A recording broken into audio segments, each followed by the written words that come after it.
Bismillahirrahmanirrahim. Today we are presenting Edward de Bono's book Teach Your Child How to Think.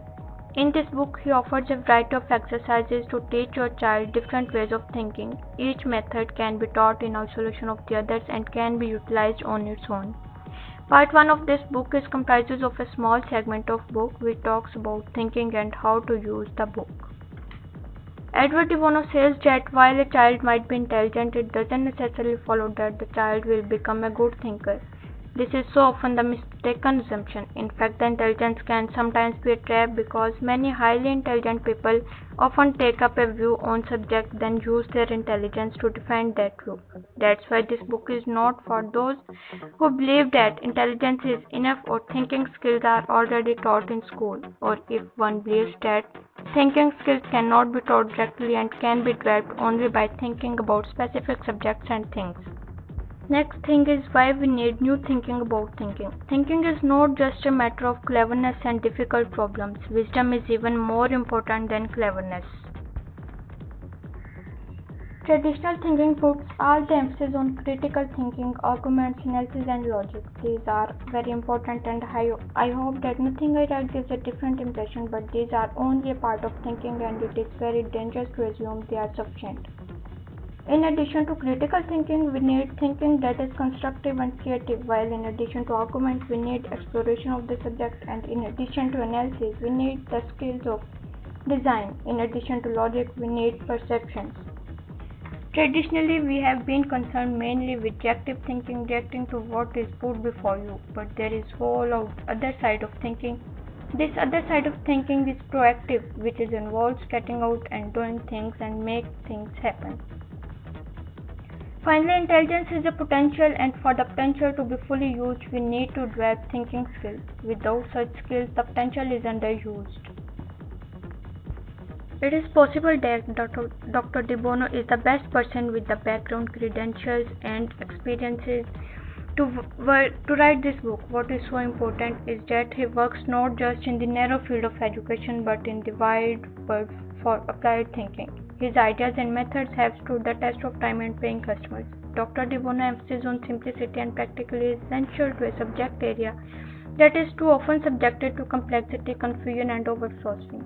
Dr. de Bono is concerned with the thinking involved in getting things done and in having new ideas. This goes beyond traditional reactive thinking, which is concerned only with analysis, criticism, and arguments. How to use this book? This book is not meant to be comprehensive and to cover all possible aspects of thinking, nor is it meant to be discussion of the philosophy of thinking. This book is meant to be useful and usable. One should use this book with its sequences. There are many exercises given also with formal and informal practices to teach our child how to think. People of different age groups have different abilities to understand this book. There are 3 groups according to age for this book: young, middle, older. Young is under 9 years old, middle 9 years to 14 years, and older is over 14 years. According to the age group, students of different age groups have different abilities to understand this book. There are different parts of this book. All the students should read and understand the book according to his age and abilities. Some of the thinking skills put forward in this book will become a natural part of any thinking behavior. Some of them will always need to be used in the deliberate and disciplined manner. There are situations which involve thinking without the thinker making any special effort. In the end, there are only 2 sorts of thinking behavior. You want to think and you have to think.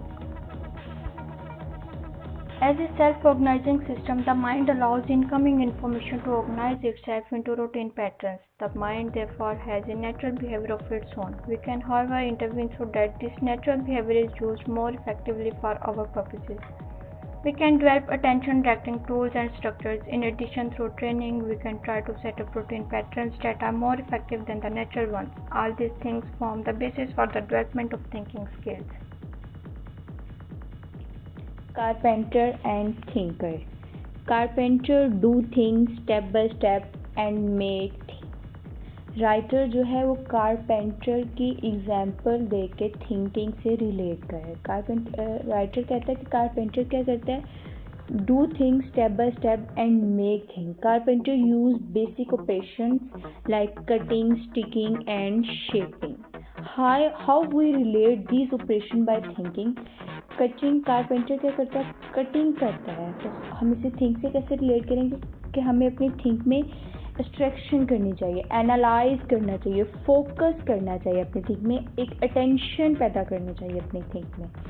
Next है sticking. Sticking mean putting thing together. Putting thing together, हमें अपनी thinking में एक connection पैदा करना चाहिए, link करना चाहिए अपनी थिंक को दूसरी चीज़ों के साथ, सिंथेसाइज करना चाहिए, ग्रुपिंग करनी चाहिए अपनी थिंक की, डिज़ाइन करना चाहिए। नेक्स्ट है shaping.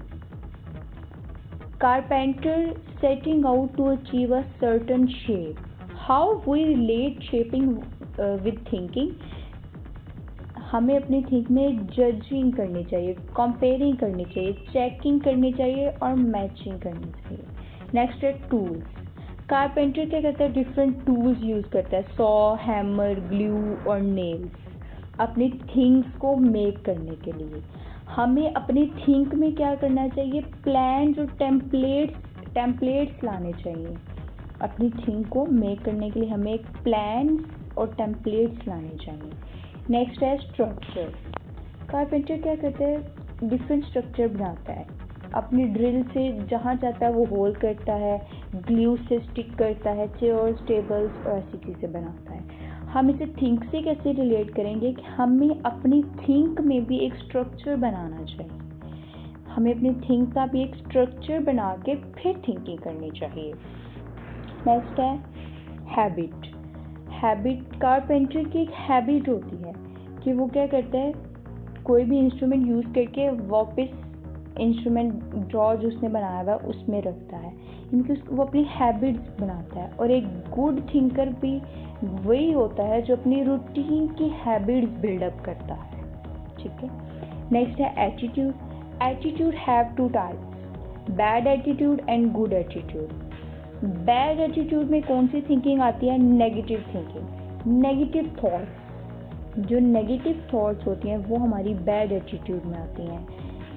No confidence in thinking, हमारी थिंकिंग में कोई कॉन्फिडेंस ना हो, कोई हमारी थिंकिंग का कोई पर्पस ना हो, हमारी थिंकिंग जो है वो टू एरोगेंट हो, हमारा रॉन्ग एक व्यू, हमारा रॉन्ग पर्पस हो थिंकिंग का, वो हमारी बैड एटीट्यूड में आती है। गुड एटीट्यूड में क्या है कि हमारी थिंकिंग का कोई पर्पस हो, हमारी थिंकिंग जो है वो डेलिब्रेट हो, वो हमारी गुड थिंकिंग में आती है। नेक्स्ट है द 6 थिंकिंग हैट्स। राइटर जो है वो 6 थिंकिंग हैट्स यूज़ कर रहा है। राइटर जो है वो हैट्स क्यों यूज़ कर रहा है, एक ट्रेडिशनल सेंटेंस है कि put on your thinking cap. ठीक है। राइटर हैट इसलिए यूज़ कर रहा है कि लोगों को इंकरेज करने के लिए कि ऑल टाइप ऑफ थिंकिंग हमें करनी चाहिए, यानी कि वो हैट्स को एग्जाम्पल के तौर पे यूज़ कर रहा है राइटर। 6 टाइप के हैट्स हैं, red hat, white hat, yellow hat, black hat, green hat, blue hat. हर हैट का एक अलग थिंकिंग का पर्पस है, हर हैट में एक अलग तरह की थिंकिंग आती है। लेकिन एक ये हम ऐसे नहीं कहेंगे कि रेड हैट, ये रेड हैट थिंकर है, रेड हैट थिंकिंग करता है, ये वाइट हैट थिंकर है, नहीं। एक गुड थिंकर के लिए ये ऑल 6 हैट्स को फॉलो करना लाजमी है। रेड हैट में कौन सी आती है, हंचेस, फीलिंग, इंट्यूशन। वाइट हैट में information, available and needed, facts and data आता है। येलो हैट में बेनिफिट्स, वैल्यूज़ और पॉजिटिव थिंकिंग आती है। ब्लैक हैट में क्वेश्चन, डिफ़िकल्टीज, रिस्क और वीकनेस वाली थिंकिंग आती है। ग्रीन हैट में अल्टरनेटिव और क्रिएटिव आइडियाज़ वाली थिंकिंग होती है। ब्लू हैट्स में मैनेजिंग द थिंकिंग, फोकस और समरी आती है। लेकिन एक गुड थिंकर जो है वो तभी होगा जब वो सारी हैट्स को फॉलो करेगा। नेक्स्ट है 6 thinking hats in sequence. 2 types है 6 थिंकिंग हैट्स के, ओकेजनल यूज़ और सिस्टमेटिक यूज़। 6 थिंकिंग हैट्स का ओकेजनल यूज़ ये है कि this occasion of the hat allow someone to ask if a particular type of thinking, यानी कि ओकेजन के वक्त जो थिंकिंग होती है, पर्टिकुलर टाइप ऑफ थिंकिंग को हम ओकेजनल यूज़ कहते हैं। और सिस्टमेटिक क्या है, कि here a sequence of head is set up in advance and other goes through one head after the other. यानी कि एक सीक्वेंस के साथ थिंकिंग करना, एक सिस्टमेटिक थिंकिंग करना, लाइक जहाँ आर्गूमेंट होते हैं वहाँ पे जो थिंकिंग होती है उसे हम सिस्टमेटिक थिंकिंग कहते हैं, उस सीक्वेंस को हम सिस्टमेटिक सीक्वेंस कहते हैं। नेक्स्ट है आउटकम एंड कंक्लूजन। हम जो भी थिंक कर रहे हैं उसका कोई आउटकम या कंक्लूजन होनी चाहिए। हम एंड पे जो भी हम थिंक कर रहे हैं हमें यानी कि उसका कोई कंक्लूजन होना चाहिए कि व्हाई वी थिंक। हमें अपना थिंकिंग करके टाइम वेस्ट नहीं करना चाहिए। अगर हमारा कोई कंक्लूजन नहीं होगा तो हमारा क्या होगा, टाइम वेस्ट होगा। टाइप्स ऑफ आउटकम और कंक्लूजन की थ्री टाइप्स हैं कि हमें कंक्लूजन अपना कैसे बनाना है। बेटर मैप के, the first type is better map, the next is pinpointing need and specific answer. यानी कि हमें अपने माइंड में, हमारे थिंकिंग में एक बेटर मैप बना के थिंकिंग करनी है। पिन पॉइंटिंग नीड्स के हमें अगर कहीं और से इंफॉर्मेशन चाहिए तो हमें वो भी इंफॉर्मेशन चाहिए तो वो भी ले के फिर थिंकिंग करनी है। हमें अगर थिंकिंग में इंफॉर्मेशन चाहिए तो वो भी हमें लेनी है।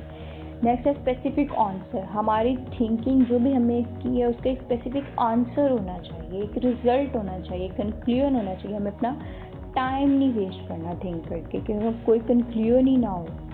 नेक्स्ट है 5 minutes thinking format. 5 minutes thinking format बनाएं, ठीक है। टाइम को डिवाइड करें, 1 minute, next 2 minute, next 1 minute और फाइनल मिनट। जो 1 मिनट है, फर्स्ट 1 मिनट है, उसमें हमें क्या होना चाहिए, be clear about the purpose of thinking, be clear about the focus and situation, कि हमें अपने पर्पस के, हमें क्या थिंक करना है, हमें फोकस करना है अपनी थिंकिंग पे। नेक्स्ट 2 मिनट्स में हमें क्या करना है, first of all you explore the subject in term of information and your own experience. Next हमें ये करनी है, इंफॉर्मेशन लेनी है और अपना एक्सपीरियंस जो हमारे साथ पहले हुआ है उसको थिंक करना है। Then you start to have some ideas, फिर हमें कुछ आइडियाज थिंक करने हैं। नेक्स्ट 1 मिनट में क्या करना है, this is the stage of choosing और डिसाइडिंग। ये जो स्टेज है ये हमें चूजिंग और डिसाइडिंग किया। फाइनल 1 मिनट में what you have learn through thinking about the subject, यानी कि जो भी हमने थिंक किया है उससे हमने क्या लर्न किया, हमारा क्या कंक्लूजन है, ठीक है। फाइनल मिनट में हमने वो करना है। नेक्स्ट है फॉरवर्ड और पैरेलल थिंकिंग। फॉरवर्ड और पैरेलल थिंकिंग कैसे होती है, we use forward thinking for going forward to solution और conclusion, we use parallel thinking for exploring both what is there and also possibilities.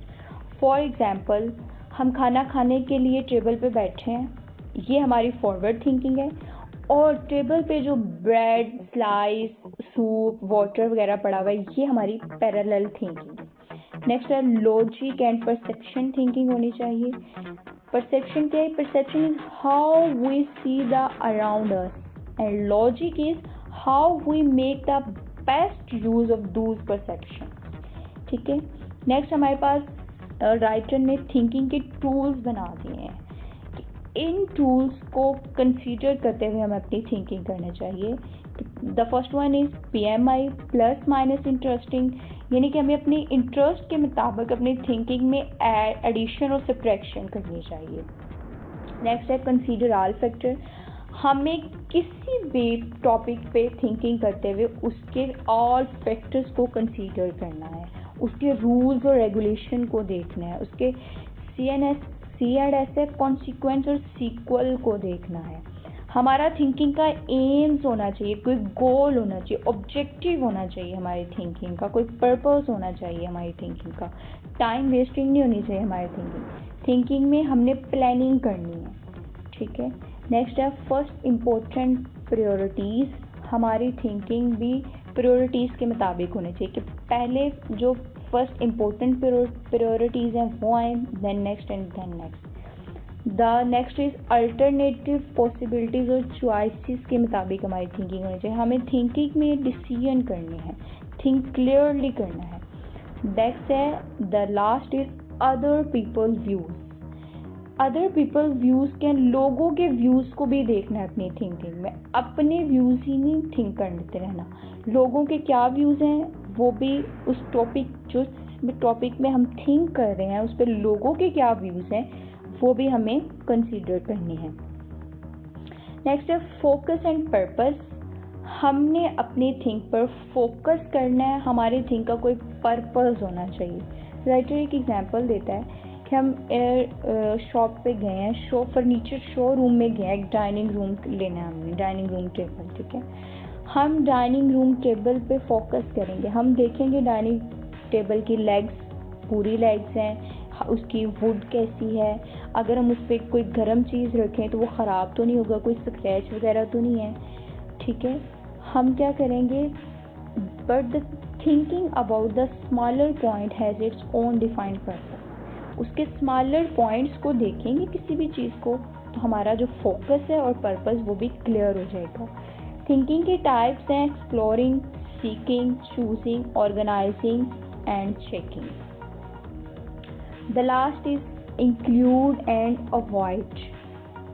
Include and avoid क्या है कि some priorities have to be included and some have to be avoided. कौन सी priorities हमें include करनी चाहिए अपनी thinking में, like human right and justice are the priorities that include in the law. Safety is a priority that has to be included on aeroplane and air traffic. Moving towards the next part जिसमें broad and detail के बारे में हम बात करेंगे। Broad idea and detail idea. Broad idea किसी भी चीज़ की मेन थीम को कहते हैं या जनरल थॉट को कहते हैं, जबकि डिटेल आइडिया वेज और मेथड्स हैं कि ब्रॉड आइडिया कैसे किया जाए। यहाँ पे एग्जांपल दी गई है एक कंक्रीट फ्लोर की, जहाँ पे एक होल है और वो पानी से भरा है। आपको उस पानी को बाहर निकालना चाहते हैं, ये है हमारा ब्रॉड आइडिया। और डिटेल आइडिया यहाँ क्या होगा कि हम उस पानी को कैसे बाहर निकालेंगे, बेशक पानी उठा के डालें या फिर किसी चीज़ के सहारे डालें, ये हमारा डिटेल आइडिया होगा। एडवर्ड डी नोवो यहाँ कहते हैं कि अगर हम लोगों के पास ब्रॉडर कॉन्सेप्ट है, ब्रॉड आइडिया हमारे पास ऑलरेडी मौजूद है, तो हम डिटेल आइडियाज़ में चेंजेस ला सकते हैं। फॉर एग्ज़ाम्पल हम उसको इम्प्रूव कर सकते हैं, हम कोई मशीन बना सकते हैं जिससे हम उस पानी को बाहर निकालें, जो कि ना सिर्फ हमारे काम आसान करे बल्कि उसको चेंज भी कर दे। तो यहाँ ब्रॉड एंड डिटेल का सिर्फ यही डिस्कस किया गया है। नेक्स्ट स्लाइड में हम लोग बेसिक थिंकिंग ऑपरेशंस के बारे में बात कर रहे हैं। यहाँ एक इंसानी हाथ की एग्जांपल दी गई है कि जैसे एक इंसानी हाथ में बहुत सारे मसल्स होते हैं और हम इससे अपने डेली वर्क करते हैं। यहाँ एडवर्ड डी नोवो कहते हैं कि इंस्टेड ऑफ कि हम अपने एक्शंस को इम्प्रूव करें, हम अपने एक्शंस को प्रैक्टिस करते रहें, अगर हम अपने हाथ का स्किल्ड यूज़ सीख जाते हैं तो हमारे लिए ये ज़्यादा बेटर है। इस तरह जो भी काम होगा वो इजीली कर सकते हैं हम। इस एग्जाम्पल को रिलेट किया गया हमारी थिंकिंग के साथ कि अगर हम अपने थिंकिंग के टूल्स को ज़्यादा क्रिएटिव बनाते तो हमारी जितनी भी थिंकिंग है वो इम्प्रूव हो सकती है, बेटर हो सकती है पहले से। नेक्स्ट यहाँ पे हमारे साथ एडवर्ड डी नोवो एक कारपेंटर मॉडल डिस्कस कर रहे हैं, जहाँ कारपेंटर के फंडामेंटल ऑपरेशंस को डिस्कस किया गया है, जो कि है कटिंग, स्टिकिंग और शेपिंग।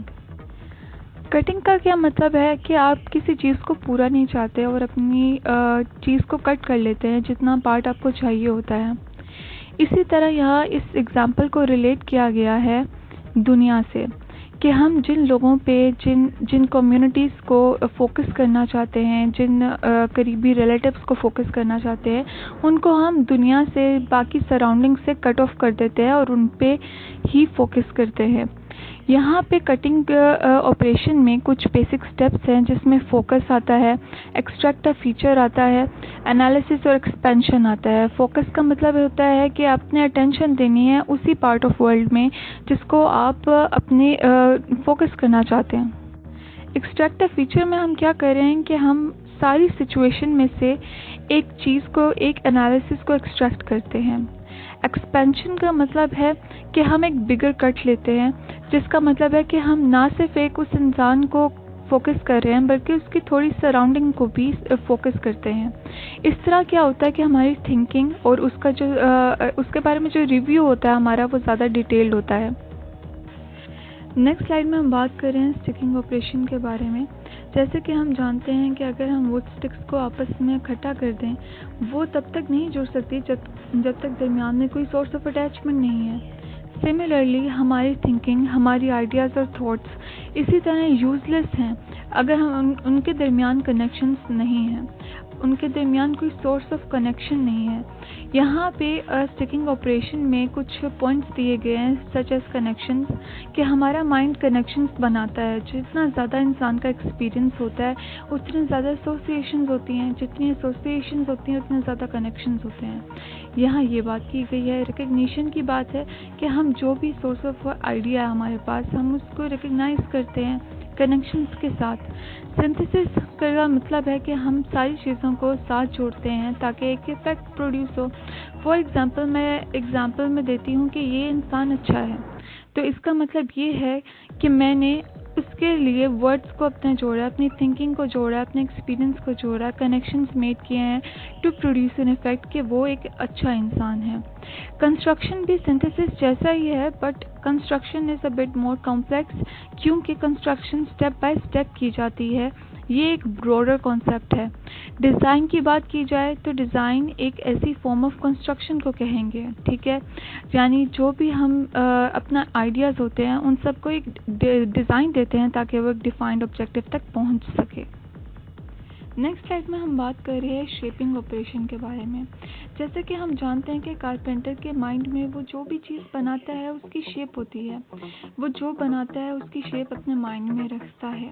इसी तरह हमारी थिंकिंग प्रोसेस के लिए भी सेम चीज़ें हमें चाहिए कि तो ये कॉन्स्टेंट चेकिंग का प्रोसेस है बिटवीन द डिज़ायर शेप और एक्चुअल शेप के दरमियान। इसमें कुछ स्टेप्स चाहिए, वो है जजमेंट कि वेदर जो चीज़ हम बना रहे हैं वो करेक्ट है भी या नहीं, मैचिंग कि हमारी जो नीड्स हैं वो मैच हो रही हैं उस चीज़ से, हाइपोथेसिस में हम लॉज को और फैक्ट्स को देखते हैं, अपनी चीज़ों से मिलाते हैं, अपनी आइडियाज़ से मिलाते हैं, कंपैरिजन में हम कंपेयर करते हैं अपनी आइडियाज़ और थॉट्स को। तो शेपिंग ऑपरेशन में एडवर्ड de Novo ने सिर्फ यही बताया हमें। मूव ऑन करते हैं, truth, logic and critical thinking को डिस्कस करेंगे। दो तरह के ट्रूथ होते हैं, एक गेम ट्रूथ होता है, एक रियलिटी ट्रूथ होता है। गेम ट्रूथ में कुछ रूल्स होते हैं, कुछ डेफिनेशंस होती हैं, एक ही आंसर होता है और बाकी सारे आंसर्स गलत होते हैं। यहाँ एग्जांपल दी गई है, जैसे 2 + 2 is always equal to 4। Clearly जो आंसर 5 होगा वो गलत होगा। इसी तरह अब रियलिटी ट्रूथ की बात कर रहे हैं। रियलिटी ट्रूथ में हम अपने आइडियाज़ को, अपने इंफॉर्मेशन को एक्चुअल रियल वर्ल्ड से कंपेयर करते हैं। अब यहाँ पे डिफरेंट लेवल बताए गए हैं कि हम अपने ट्रूथ को प्रैक्टिकली चेक कर सकें। सबसे पहले चेकेबल ट्रूथ आता है कि आप किसी चीज़ को बार बार चेक करें और सेम आंसर आए तो वो सच हम करार देते हैं। फिर पर्सनल एक्सपीरियंस होता है कि हम जो देखते हैं उसको हम सच मानते हैं। यहाँ पे इल्यूजन, डिसेप्शन और हेलुसिनेशंस एरर्स क्रिएट करते हैं पर्सनल एक्सपीरियंस में। फिर हम बात करते हैं सेकंड हैंड एक्सपीरियंस की। सेकंड हैंड एक्सपीरियंस वो होता है जो लोग हमें बताते हैं, वो लोग बेशक सच्चे हों फिर भी गलत हो सकते हैं। आगे हम बात करते हैं जनरली एक्सेप्टेड की, कि जो दुनिया मानती है, जो कल्चर मानती है, जो पिछले कई अरसे से चला आ रहा है। फॉर एग्ज़ाम्पल कि जो सूरज है उसके गिर्द हमारी जो अर्थ है वो मूव करती है राउंड मोशन में। ये हर कोई मानता है, कोई इसको गलत साबित नहीं कर सकता। फिर बात आती है अथॉरिटी की, कि जो हमारे अथॉरिटीज़ हैं, फॉर एग्ज़ाम्पल पेरेंट्स हैं, टीचर्स हैं, हमारी रेफरेंस बुक्स हैं, ये इनको हम सच मानते हैं, ठीक है। तो ये सब चीज़ें हमारे डिफरेंट लेवल्स हैं ट्रूथ को चेक करने के लिए। आगे हम बात करें लॉजिक के बारे में। लॉजिक इंसान को अपडेट करती है, यानी कि प्रेजेंट पोजीशन से न्यू पोजीशन में पहुंचाती है। अगर हम एग्जांपल लेते हैं कि क्राइम रोका जा सकता है पनिशमेंट के ज़रिए, तो हम जब इसको फॉलो करेंगे तो क्राइम रेट डिक्रीज़ हो जाएगा। तो यहाँ कहने का मतलब ये है कि वो चीज़ें जो लॉजिकल होती हैं उनको हम फॉलो कर सकते हैं। आगे हम क्रिटिकल थिंकिंग के बारे में बात कर रहे हैं। क्रिटिकल थिंकिंग नॉर्मल थिंकिंग से बहुत मुख्तलिफ होती है, क्योंकि इसमें जजमेंट और असेसमेंट हम यूज़ करते हैं। क्रिटिकल थिंकिंग का मेन पर्पस जो होता है वो ट्रूथ को रिवील करना होता है। ताकि हम जितनी भी फॉल्स बातें हैं, गलत बातें हैं, उन सबको रिमूव कर सकें ताकि सच आया हो। आगे हम बात करते हैं हाइपोथेसिस, स्पेकुलेशन एंड प्रोवोकेशन के बारे में। ये सब चीज़ें हमारी क्रिएटिव थिंकिंग और लेटरल थिंकिंग में हेल्प करती हैं, न्यू आइडियाज़ डेवलप करती हैं, इमोशंस डेवलप करती हैं, न्यू कॉन्सेप्ट्स डेवलप करती हैं, यानी ये हमें अपडेट करती हैं फ्रॉम हर पास्ट पोजीशन। आगे बात की गई है लेवल ऑफ स्पेकुलेशन की, कुछ लेवल्स दिए गए हैं स्पेकुलेशन के। आगे हम बात करते हैं लेटरल थिंकिंग की। जैसे हाइपोथेसिस और स्पेकुलेशन है, इसी तरह लेटरल थिंकिंग जो है हमें हेल्प करती है न्यू आइडियाज़ डेवलप करने में, हमारा सेंस ऑफ ह्यूमर अच्छा करने में, हमारा पैटर्न्स चेंज करने में, हमारे मूड पैटर्न्स को चेंज करने में बहुत हेल्प करती है। कोई भी प्रोवोकेशन, स्पेकुलेशन या हाइपोथेसिस तब तक हेल्पफुल नहीं है जब तक हमारे पास मूवमेंट नहीं होती। मूवमेंट हमें यूज़फुल आइडियाज़ क्रिएट करने में हेल्प करती है, तो इसीलिए कोई भी प्रोवोकेशन बगैर मूवमेंट यूज़लेस है। थर्ड पार्ट के लास्ट में हम प्रिंसिपल ऑफ थिंकिंग के बारे में बात करेंगे। सबसे पहले है कि हमें कंस्ट्रक्टिव रहना चाहिए, आहिस्ता से सोचना चाहिए और सारी चीज़ों को आसानी से करना चाहिए। अपनी ईगो को अपनी थिंकिंग से डिटैच करना चाहिए, क्योंकि हमारी ईगो एरर्स क्रिएट करती है हमारी थिंकिंग में। कोई भी चीज़ को सोचने से पहले हमारा फोकस होना चाहिए कि हमारे पास रीज़न हो, पर्पस हो हमारी थिंकिंग का, हमें पता हो कि हमारी थिंकिंग का आउटकम क्या है। फीलिंग्स और इमोशंस हमारी इम्पोर्टेंट पार्ट है थिंकिंग के। हमेशा ऑल्टरनेटिव्स का देखना है अपनी आइडियाज़ में, अपने न्यू आइडियाज़ में, अपनी परसेप्शंस में। थिंकिंग के बाद हमें ये भी सोचना चाहिए कि हमारे जितने भी एक्शंस होंगे आफ्टर आवर थिंकिंग, उन सब के कोई कॉन्सिक्वेंसेस होंगे, लोगों पे इम्पैक्ट करेंगे वो लोगों को और हमारी वर्ल्ड को। तो इस तरह हमारी जो थिंकिंग है वो हमारे कॉन्सिक्वेंसेस के लिए बहुत ज़रूरी होती है। जितनी कंस्ट्रक्टिव हमारी थिंकिंग होती है, जितनी इफ़ेक्टिव हमारी थिंकिंग होती है, उतना ही हमारे जो कॉन्सिक्वेंसेस हैं वो ईजी होते हैं और अच्छे होते हैं लोगों के लिए। Now we will move to the next part. When we think, we should think critically. To think critically, we should know how to think. When we start thinking, we should know the purpose of our thinking and the situation about which we are thinking. The purpose of thinking will enable us to know the structure of our thinking. Situation जो है वो कोई भी हो सकती है, वो organising हो सकती है, प्लानिंग हो सकती है, और वो कोई डिज़ाइनिंग भी हो सकती है। सिचुएशन की 3 टाइप्स हैं, आर्ग्यूमेंट है, प्रॉब्लम टास्क है, देन डिसीजन और चॉइस है। नेक्स्ट हम डिस्कस करेंगे जनरल पर्पस स्ट्रक्चर, जिसको एक मॉडल से डिफाइन किया गया है, टू लोपोस गो। इसमें डिफरेंट सिलेबल को यूज़ करके हमें थिंकिंग की डायरेक्शन बताई गई है। First syllable is to.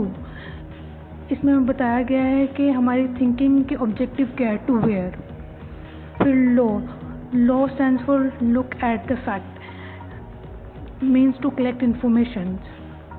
Then जो नेक्स्ट है वो PO यानी पॉसिबिलिटीज़, यानी एक जनरेटिव स्टेज है ये। इसमें जो आइडियाज़ हैं वो हम पुट फॉरवर्ड करते हैं या सजेशंस पुट फॉरवर्ड करते हैं। Then SO stands for so what. It is an alternative kind of a stage जिसमें हम different alternatives बनाते हैं। Then go is a time to take action. हमने टाइप ऑफ सिचुएशन की बात की थी, उसमें हमने 3 टाइप्स पढ़ी थी, आर्ग्यूमेंट की, प्रॉब्लम और चॉइसेस हमने पढ़े थे। Maybe there is a situation that make arguments with respect to our thinking. क्या हमारे पास ऐसी सिचुएशन आ गई है जो हम सोच रहे हैं और जो हमारी सिचुएशन है वो उससे आर्गूमेंट कर रही है, डिस आर्गूमेंट चल रहा है उसके साथ, तो उसमें हम लोग क्या करेंगे, उसकी रीज़न क्या हो सकती है। उसमें काफ़ी ज़्यादा रीज़न आ सकती है। एक इमोशनल रीज़न है आपकी, कि आपकी emotion, your emotion of anger, your emotion of fear, वो उस चीज़ को डिस्टर्ब करेगा। देन वर्ड्स, कुछ भी गलत वर्ड्स हैं वो आपकी थिंकिंग के साथ आर्गूमेंट कर सकते हैं। देन परसेप्शन जो है वो लॉजिक पर बेस नहीं करती है। जब कोई चीज़ लॉजिक पे बेस नहीं करेगी वो आपकी थिंकिंग के साथ आर्ग्यूमेंट क्रिएट कर सकती है। देन वैल्यूज़, मॉरल और प्रिंसिपल्स ऑफ जो सोसाइटी हैं, अगर आपकी थिंकिंग उसके साथ नहीं मैच करे तो आर्ग्यूमेंट्स क्रिएट हो सकते हैं। देन लॉजिक आ जाता है। Logic is a powerful kind of N argument, कि आप जो आर्गूमेंट करते हो उसमें लॉजिक आ रही है आपके। देन नेक्स्ट जो हम लोग डिस्कस करते हैं वो स्पेसिफिक स्ट्रक्चर है, कि स्पेसिफिक स्ट्रक्चर क्या होगा। स्पेसिफिक स्ट्रक्चर तब हम लोग यूज़ करते हैं जब सिचुएशन जो क्वाइट स्ट्रेट फॉरवर्ड हो। उसमें 3 चीज़ें आ जाती हैं, डिक्लेरेशन आ जाती है, कंपैरिजन आ जाता है, डिज़ाइन आ जाता है और ट्रेडिंग आ जाती है। जो डिक्लेरेशन है वो actually the feeling of logical arguments of each side are often apparent to other side. Then comparison is actually the point of similarity and the point of differences. Design is the value that can be given in order to retain other values, and जो trading है वो एक outcome है। Next हम लोग बात करेंगे problem and task की। जो प्रॉब्लम है एक्चुअली वो ऑल ओवर द वर्ल्ड है, कि कोई मिसाइल चल रहे हैं आपकी ज़िंदगी में। लेकिन अगर हम टास्क की बात करें तो टास्क की वो प्रॉब्लम्स हैं जो हम अपने लिए खुद सेट करते हैं, और जो लेज़ी लोग हैं वो इनको पूरा नहीं करते, जो एम्बिशियस लोग हैं वो सिर्फ इनको पूरा करते हैं। और इसके लिए हम लोग जो है गैसिंग और एस्टिमेटिंग का जो फर्स्ट स्टेप है वो लेते हैं। उसमें ये है कि हमें डायरेक्शन पता चल जाती है कि हमने अपना टास्क या प्रॉब्लम है वो किस तरह सॉल्व करना है। और इसके लिए एक मेथड यूज़ किया जाता है जिसे हम द प्रॉब्लिंग मेथड कहते हैं। द प्रॉब्लिंग मेथड में 3 चीज़ें आती हैं, लिंक आता है, रूट आता है और डिटेल आती है। रूट जो होता है वो स्टार्टिंग पोजीशन से एंडिंग पॉइंट के दरमियान जो है उसको लिंक करके तो एक रूट बनाया जाता है, ताकि हमें पता चले कि हम लोगों ने जो प्रॉब्लम है या जो टास्क है वो किस रूट पे चल के फॉलो करना है, उसको कैसे सॉल्व करना है। देन हम लोग अगर बात करें कि जब हम लोगों ने प्रॉब्लम जो हमें सॉल्व करनी है उसके बारे में हमें पता चल गया कि हम लोग क्या कर रहे हैं, हमारा रूट क्या है, हमने प्रॉब्लम मेथड यूज़ कर लिया, लेकिन हम सिर्फ एक चॉइस पर नहीं रह सकते, हमें डिफरेंट अल्टरनेटिव चाहिए। तो हम लोग का जो नेक्स्ट प्रोसेस होता है वो सिलेक्शन ऑफ अल्टरनेटिव्स है। सिलेक्शन ऑफ अल्टरनेटिव में सबसे पहले आता है ऑब्जेक्टिव। हमें पता होना चाहिए कि जो हमारा ऑब्जेक्टिव है वो क्या है। अगर ऑब्जेक्टिव सही नहीं है तो हम उसको ड्रॉप कर देंगे, हम नेक्स्ट अल्टरनेटिव चूज़ करेंगे। लेकिन अगर ऑब्जेक्टिव सही है तो हम फिजिबिलिटी देखेंगे उसकी, कि वो अप्लाई हो सकता है, आइदर इट इज़ लीगल और नॉट और फिजिबल और नॉट। देन हम उसकी प्रायोरिटी चेक करेंगे कि उसमें तरजीहात किस चीज़ की हैं, गुड टर्म पे है, कॉस्ट पे है, क्या है। Then values, what are the values involve, what are the values of different parties को हम चेक करके फिर अल्टरनेटिव सेलेक्ट करेंगे। देन हम जर्नल असेसमेंट करेंगे अल्टरनेटिव की, उसके बारे में उसको लुक फॉरवर्ड करेंगे, आइडियाज़ देंगे, सजेशन देंगे। Then it's time for action.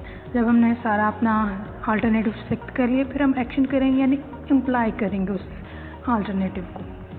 Then हमारे पास आता है डिसीजन एंड चॉइसेस। कुछ हमारे पास सिचुएशन ऐसी आती हैं जब हम लोग अल्टरनेटिव सिलेक्शन की तरफ नहीं जा सकते।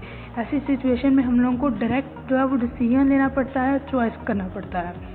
उसमें जो है वो इमोशन जो है वो बहुत अफेक्ट करते हैं हमारे, क्योंकि जब ऐसी सिचुएशन है जब डायरेक्ट आपको डिसीजन लेना पड़े तो इमोशनल फैक्टर बहुत ज़्यादा हो जाता है।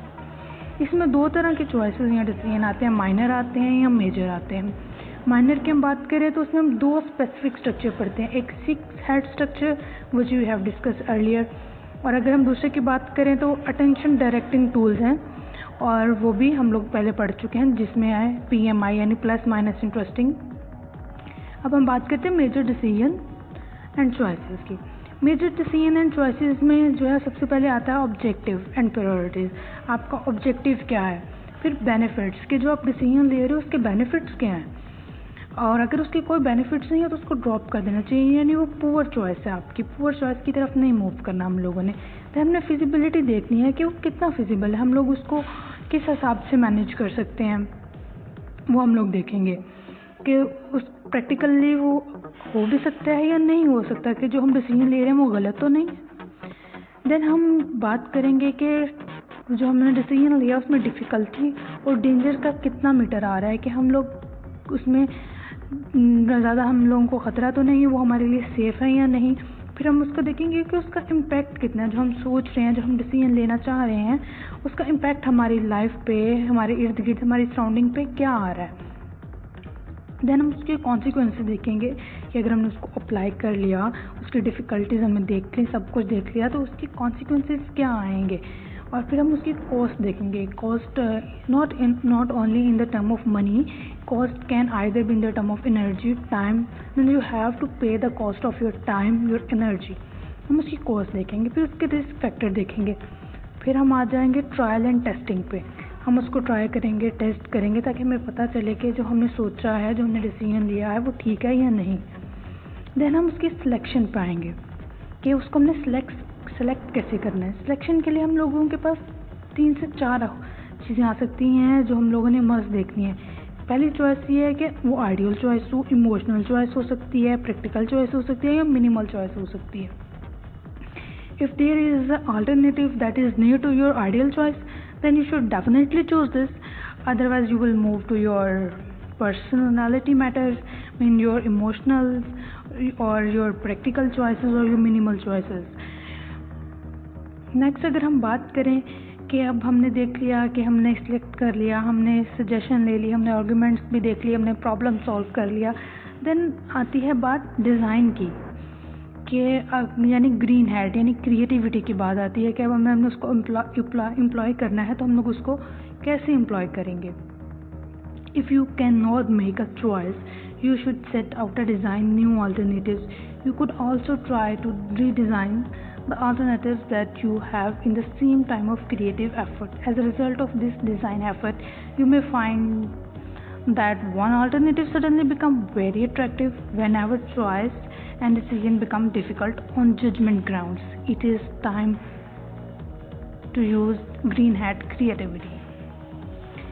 अगर हम बात करें कि हमने डिज़ाइन देख लिया कि हम लोगों को क्या करना है, हमने क्रिएटिविटी की बात कर ली, then will have move to analysis and paralysis. Paralysis और एनालिसिस में क्या होता है, it is too much, if you have too much analysis has made decision difficult, put on the red hat thinking, means intuitions की thinking, कि आपको क्या feeling आ रही है कि आपने क्या डिसीजन लेना। अगर बहुत ज़्यादा एनालिसिस करके आपको डिफ़िकल्टी आ रही है, आपको समझ नहीं आ रही दैट आप जो सोच रहे हो और जो डिसीजन ले रहे हो वो सही तरह मैच नहीं कर रहा, then you have to move toward the creativity thinking और इंट्यूशन थिंकिंग, जैसे हमने रेड हैट या ग्रीन हैट में देखा है। अगर इस सब को समराइज़ किया जाए तो इसको सिर्फ सबसे इम्पोर्टेंट जो बात हम इसको समराइज़ करने में कर सकते हैं, वो सबसे बड़ी बात यह है कि पहले हमें सोचना चाहिए, फिर हमें बोलना चाहिए। और सोचने के लिए हमें जो सबसे इम्पोर्टेंट है वो ये नहीं है कि हम वैसे सोचते जा रहे हैं, it's very important to think critically. और क्रिटिकली थिंक करने के लिए हम लोगों को पहले ऑर्गेनाइज करनी पड़ेगा डाटा जो हमारे माइंड में आ रहा है, हमें उसे अपने माइंड में ऑर्गेनाइज करना पड़ेगा। Organisation is very important in the critical thinking. If I summarize all the presentation, it simply says that we have to think critically. Or after the thinking, we have to organize all the data that we are thinking and put in a decent way. And after that, you should make alternatives. You should not stick to only one idea that you think. You have to make different alternatives that you should employ at the time when you should feel that there is a difficulty or risk or bad consequences of this idea. So the important thing is that in overall the presentation is that you should think critically.